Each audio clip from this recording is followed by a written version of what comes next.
Okay, I think it's time to start. Thanks for coming. So my name is Alexander Shcherbakov, and I'm a head of the Decentralized Trust Department at DCR Corporation. And for about 10 years, I've been working with decentralized technologies such as blockchain, distributed ledger technologies, decentralized identity. And I've contributed to a number of projects under Linux Foundation Decentralized Trust, Hyperledger, Open Wallet Foundation such as Indy, Indian Bezu, Anoncrats, ECAPI, HyroHacka, and so on. And for this year, my team has been working on the new problem, applying these technologies, decentralized identity in particular, to the new problem, the problem of agent-to-agent communication and trust and identity when agents are talking to each other.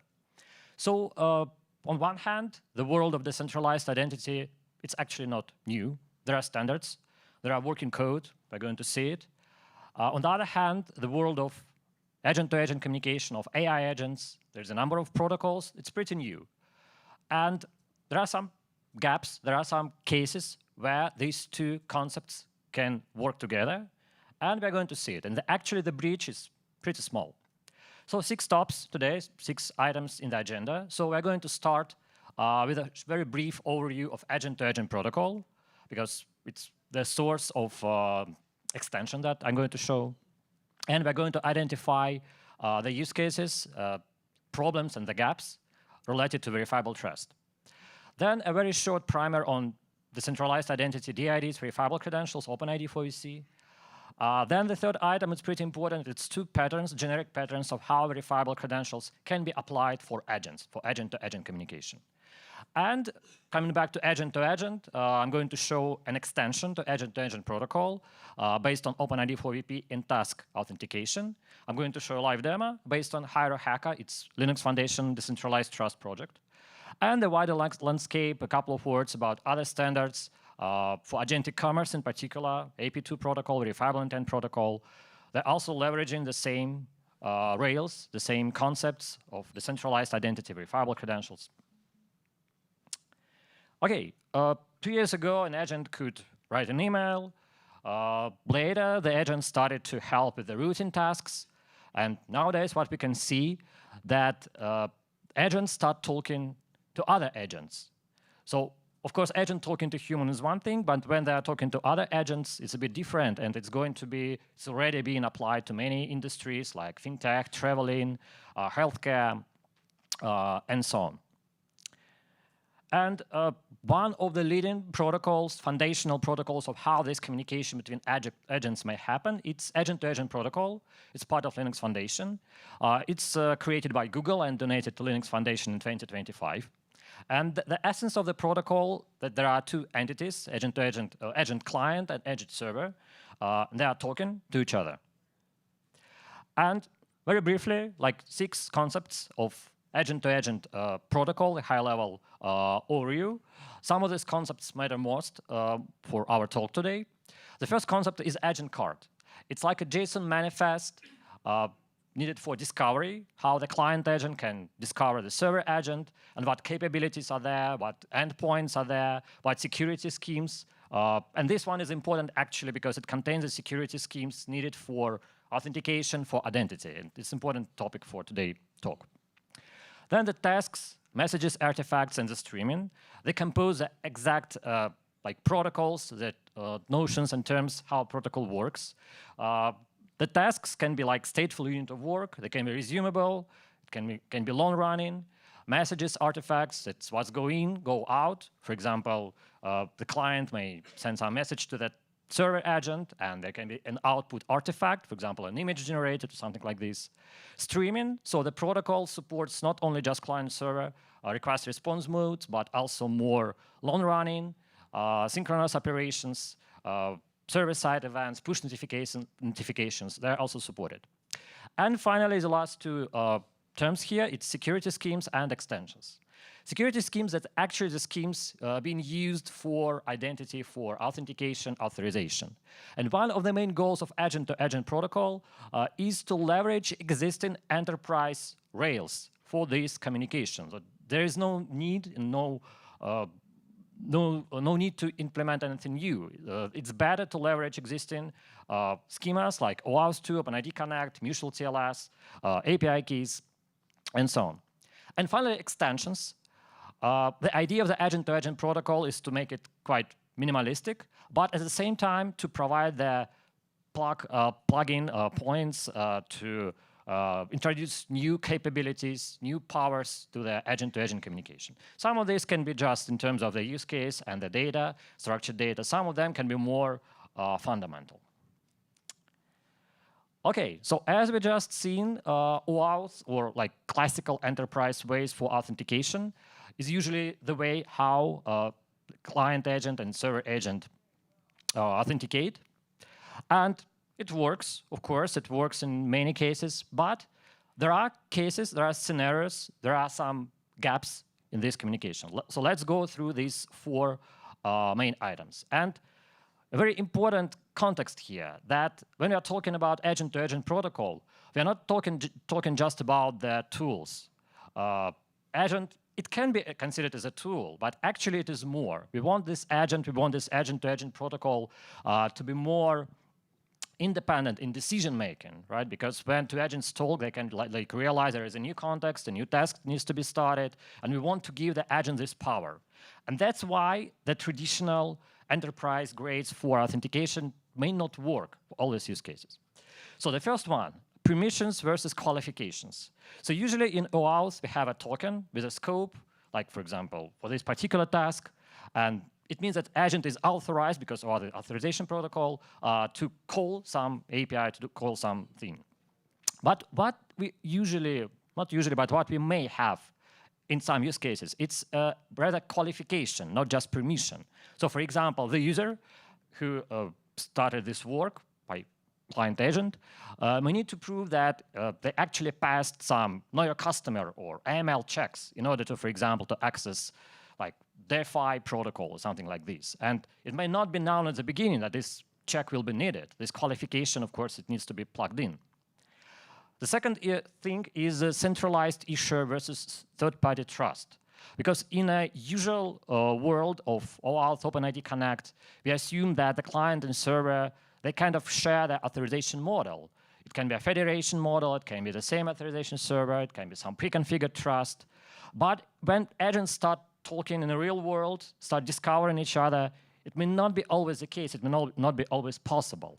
So it would be much better to have some common governance framework so that two agents can talk with each other without pre-established trust.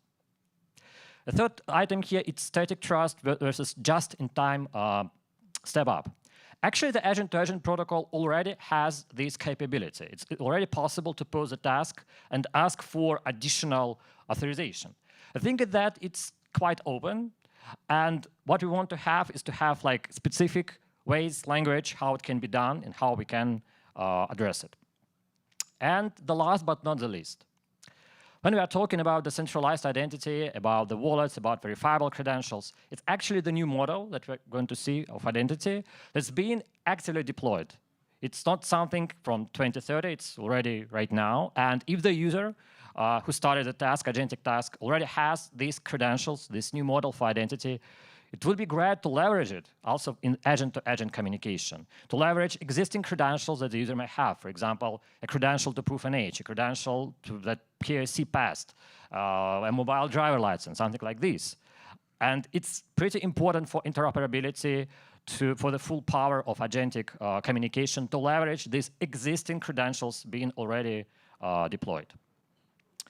So if decentralized identity is a way how these problems can be solved, let's just spend a couple of minutes with a very, very brief overview of decentralized identity. So first of all, please raise your hand. Who has heard of decentralized identity, verifiable credentials, DIDs? Okay, quite a few people. So for those who have heard of it, just a quick remind. For those who haven't, it can be like a good start.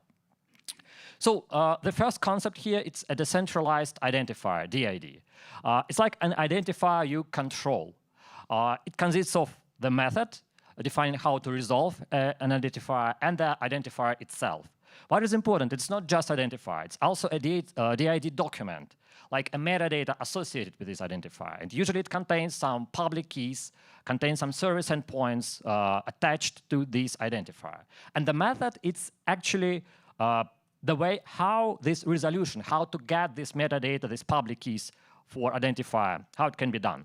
There are different ways how it can be done. It can be like did key method, which means it's just self-contained within the identifier. Some did documents can be on-chain, like on Hedera Ledger, on Bazel Ledger, on Ethereum, whatever. And for some cases, it can be did web. For example, it's based on the, it's located in a well-known endpoint associated with a domain. This standard, it's W3C standard. It's a recommended standard since 2022. So there is a number of solutions, production solutions leveraging this concept. So it was about the identifier. Now let's talk about the verifiable credentials. It's a very important thing which introduces some claims, cryptographically signed claims for identifiers. And probably let's consider an example to better understand this principle. Let's consider an Alice, and Alice installs a mobile wallet application. It can be an application from her government, it can be existing wallet like Google Wallet, it can be some independent wallet provider. And let's assume that she has credential issued, for example, mobile driver license or digital ID. And then when Alice wants to goes to the airport, she needs to present this credential from her wallet, and the airport can verify it. So here we have three roles: issuer, holder, and verifier. Issuer, in this case, was the government who issued mobile driver license. The holder is Alice, and the verifier is airport. What is important here? The first thing, there is no callback to the issuer at verification time. There is no need for this callback. So when the airport verified the ID, they don't have to go back to the issuer. So there is no phone call problem. It's good from the privacy, it's good from the scalability point of view. The second thing, selective disclosure. The whole concept of verifiable credentials, decentralized identity, it's all about the privacy, to let the users, the holders, to achieve better privacy in this day-to-day communication. So, for example, in a use case that Alice needs to prove that she's over 21, she can just present a credential that she's over 21 without disclosing anything else, without disclosing, for example, the address, without disclosing the exact age, and so on. It's pretty important. And the third thing here, in our model, the issuer was a government, and the verifier was kind of airport organization. But of course, different actors can be supported. The issuer can be the government, it can be organizations, enterprises, it can be humans. The holder can be the human, can be organization, can be even agents. And the verifiers also, it can be organization, enterprise, it can be humans. For example, two humans verifying credentials from each other. For example, that it is a licensed doctor or licensed lawyer. And in terms of the wallets where credentials live, it can be mobile wallets, web wallets, hybrid wallets, and so on. As for DIDs, where from the previous slide, usually credential is something that needs to be signed by a key. And as we discovered, the key can be associated with the DID. What it means, that usually the issuer and the holder, they both have a pair of keys and associated identifiers. So the issuer just signs the credential by the key associated with the DID, and the holder also attaches the DID and corresponding key to this credential, and it can later be used during presentation for proof of possession, proof of key possession. And in terms of formats of credentials, there is a number of standards, a number of protocols exist. It's all open protocols. For example, SD-JOT, verifiable credentials, W3CVC model for verifiable credentials, mobile driver license, MDocs, and actually many others. It's not just one format. It's many others. Okay, now let's move to how actually the issuance and presentation of credentials happen, because the previous slide was about the format, now about the protocol itself. And here's the same, we have actually a number of different protocols, but one of the most adopted protocols these days is the protocol from OpenID. It's OpenID for verifiable credential. What's important here? It's built on top of OAuth 2. So it uses the same primitives known to enterprises, to developers, and it consists of two sub-protocols, OpenID for VCI for issuance and OpenID for VP for presentation. So when I'm talking about the issuance, it's kind of a similar scheme as in classical OAuth. So the wallet sends authorization request to the issuer, and the issuer authorizes to get some credential to the wallet, to the holder. And for presentation, it's called kind of similar. The verifier sends authorization request, presentation request to the holder, to the wallet. And the wallet finds what credentials fulfill this request. It can be multiple credentials. So for example, within the same presentation, the holder can prove that they are over 21. And for example, that know your customer check has passed. And they return a VP token, like a signed entity proving the requested information.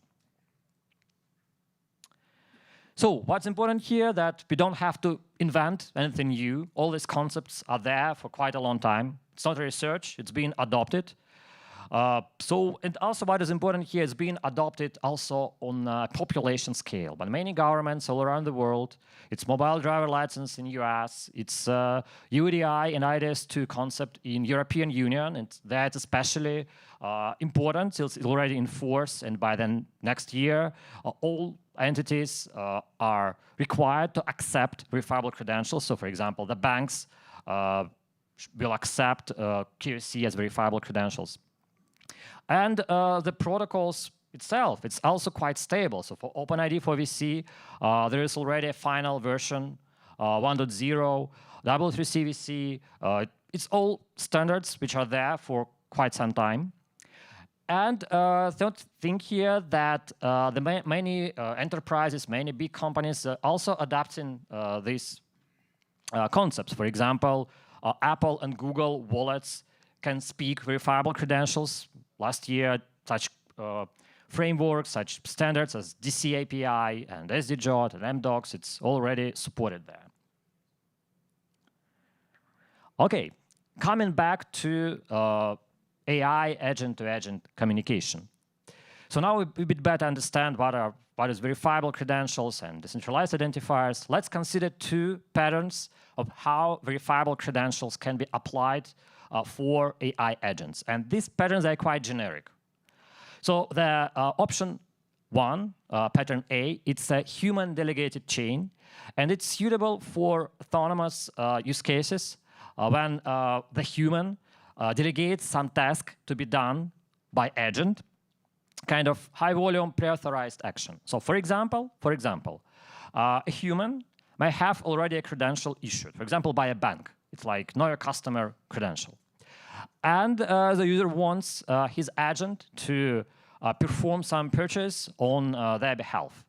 And for these purposes, the human can kind of issue a new credential, verifiable credential specifically to the agent, saying that you can spend like $10 to perform some purchase. And this credential can be bound to the initial QC credential from the bank. So it's kind of a delegation use case. And the agent can act autonomously to perform some purchases and to present this chain of credentials. So it's not just one credential, it's actually multiple. The original one from the user and the delegation one. It's pattern A. Pattern B here. It's the use case for step up and user consent. So for example, when agent sees that there is a need for some involvement of a human for some presentation of a credential and agent doesn't have this credential, they may call back the user, and the user can give a consent and present a required credential. For example, like over 21 check. Okay, coming back to the agent-to-agent protocol and the gaps that we discussed. On the next slide, I would like to introduce the extension to agent-to-agent protocol, because as we discussed, agent-to-agent protocol is pretty extensible. And this is a task that allows to perform just-in-time step-in auth based on OpenID for VP and verifiable credentials. Exactly the same concepts that we've seen before. This is, by the way, one of the first extensions which is part of the agent-to-agent organization itself on Linux Foundation, so it's not in some external organizations, and it's been hopefully approved now, may become even an official one from experimental. And the main idea is pretty simple. So we pose a task, agent-to-agent task, ask for a credential, and resume. And one of the ideas here is not to invent anything new, just to leverage existing powers and capabilities of agent-to-agent and OpenID for VP. So essentially, under the hood, it's just two main things to be changed to be extended in the protocol. In terms of the agent card, it's where usually these extensions, these new capabilities are defined. We can define this new extension.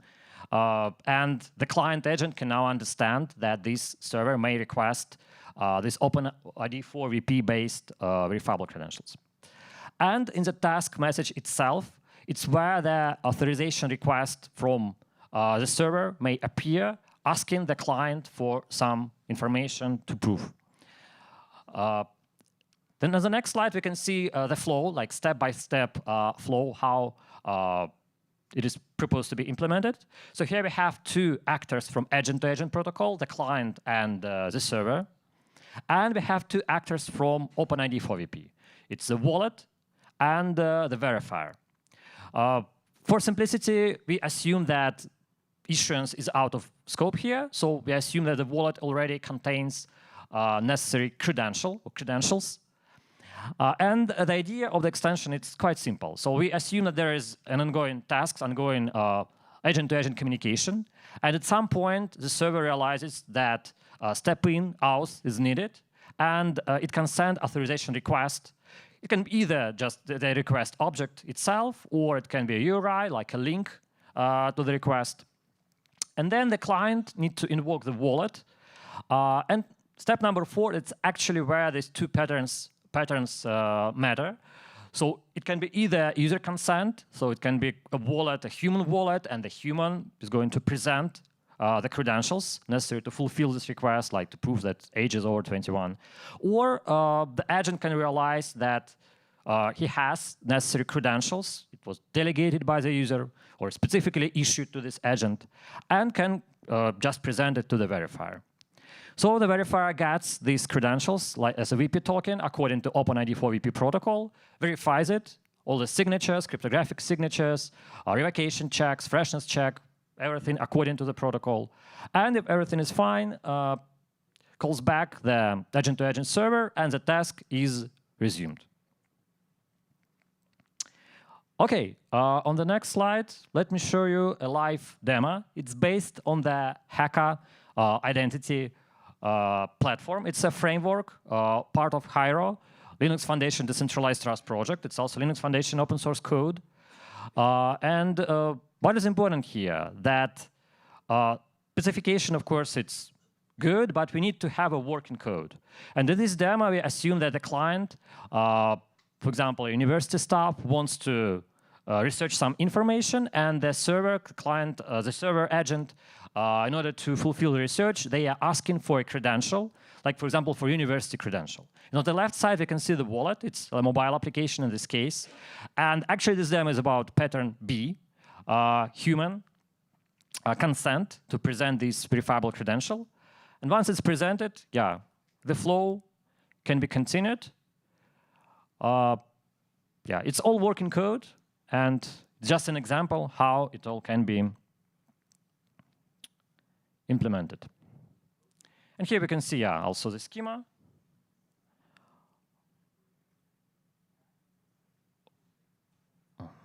OK. Yeah. So it's also a flow step-by-step of the demo. It basically mirrors the corresponding schema of the protocol itself. Just a couple of points that the role of the wallet plays Hacker identity service. Sorry, a Hacker wallet. It's one of the parts of this Hacker identity platform. The role of the verifier, it's Hacker identity service. And yeah, as for how actually the wallet is called and how the verifier, Hacker identity service, calls back the demo agent, the server agent. From the protocol extension point of view, it's out of band, but for this concrete demo, we have been using the exact capabilities of the framework, of the underlying framework, based on DITCOM, based on WebSockets, so that it's all working together. Okay, so why this lives in Hierarchy in LFDT project? So of course the specification is good, but we also need to have a working code, like enterprise grade code, and usually, as most of the centralized identity projects, Hierarchy, it's one of the leading one in LFDT, and it already has the working components that can be just taken and used for these particular scenarios, such as the wallet, mobile wallet, the services and the API for issuer, for verifier, also the web UI, the deployment logic, and so on. It supports multiple standards for verifiable credentials and DID. In the demo, actually, we have seen it used SDJOT, verifiable credential, and DID key as the most simple way for demo purposes to show the concepts. But yeah, Hierarchy actually supports others like AnonCreds, WCVC, and so on. And also, one of the goals of Haka is to implement emerging agent trust standards. And this extension, it's one of the examples of how this working code can be used for agentic use cases. So it's kind of combining two worlds in a real demo. Okay, now let's have a look at the wider landscape. So besides the extension that we have seen, we should also mention the two protocols, specifically for agentic commerce. It's AP2 protocol and verifiable intent. AP2 is a protocol from Google, and the verifiable intent also from Google and MasterCard. A couple of weeks ago, they were donated to FIDO Lines. Actually, what is important here, they've been applying the very same principle of decentralized identity, verifiable digital credentials to agentic payments, agentic commerce, and they've been leveraging the same primitives as we have seen. It's SDJOT, verifiable credentials, OpenID for VP, OpenID for VCI. So it's pretty important thing.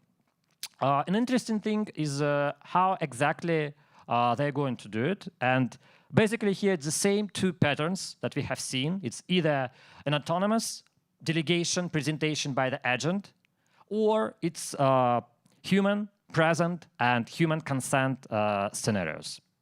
And as part of the protocol, there are two mandates. There is a checkout mandate and payment mandates, which are essentially SDJOT verifiable credentials. It's one of the formats of credentials. Checkout mandate is a consent. It's created by the agent and the merchant. It's a consent of the user against some specific purchase conditions, the cart, the goods. And the payment mandate, it's actually linked. It's bound to the checkout mandate. It's needed for the payment provider, for payment network, to verify the actual capabilities, intent of the user to pay for these goods and to be presented by the agent, because it's still agent to agent. In order to do this delegation, it's interesting that there is an extension of SDJOT. It's called delegated SDJOT. It's a new standard which allows to kind of combine issuance and presentation and delegation together with selective disclosure. And the whole idea of how this whole chain of delegation, it's mostly for pattern A. Yes, so when the user delegates some action to the agent, that the agent can play a verifier role for OpenID for VP and request a consent and presentation of original credential from the user. So the user can sign it and issue this credential to the agent, signing this checkout and payment mandate, and also it's bound to the initial credential from the issuer. And then the agent can present it to the verifier. So let's move to the summary of this talk. So we have seen how decentralized identity verifiable credentials can be applied to agent scenarios, what this actually unlocks. So regulated automation. As we discussed initially, agent-to-agent communication is not about just tooling. It's about decision-making. And it's important to work in regulated environment. It's important for automation, for independent decision-making. That's why these verifiable credentials unblock the scenarios where agents can decide what kind of qualifications they may need to present for specific scenarios. For example, in healthcare, in legal, and finance, especially in regulated markets. And that's where the credential issued by the bank, like KYC credential, reusable credential, may play an important role. Cross-organizational workflows. As we discussed, it's one of the gaps in leveraging a standard OAuth that the client and the server need to trust each other. But with verifiable credentials, we can open much broader use cases, landscapes, and have more flexible governments, where we may just have a list of trusted issuers under the same governance, and the agents can talk with each other in an open world. User-bound delegation. Delegation is pretty important. It's one of the main scenarios, pattern A, that we have seen. It's how the user might delegate some task to the agent. And finally, the audit trails. So it's all based on cryptography, on digital signatures, and it's all auditable. So for example, in agentic commerce, it's pretty important in case of a dispute, right? So later on, the whole chain, the whole delegation chain, all the signatures can be verified, can be double-checked. So the summary that, yeah, we just discussed what is A2A. We discovered a couple of improvements that can be done comparing to a traditional OAuth and enterprise security. We understood that verifiable credentials, decentralized identity, is what can actually solve these gaps.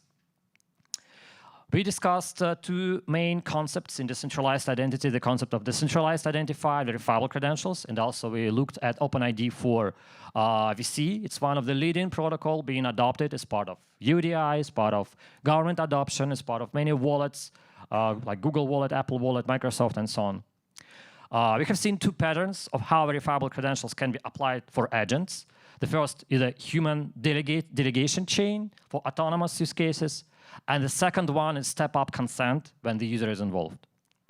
Then, coming back to agent, we have seen an actual extension of the protocol, leveraging these principles, leveraging OpenID for VP protocol. We have seen a demo based on another LFDT project, Linux Foundation Decentralized Trust Project, Haka identity platform. And we also seen a broader landscape, other protocols like agentic payment, AP2 protocol, verifiable intent protocol, that are also leveraging the same principles, the same plumbing for a similar delegation pattern. Yeah. It's all, of course, open source, so contribution is always welcome. Agent-to-agent protocol, the specification, extension, OpenID for VP, and Haka platform. And, well, I think that's it. And I'm open to the questions. Thank you.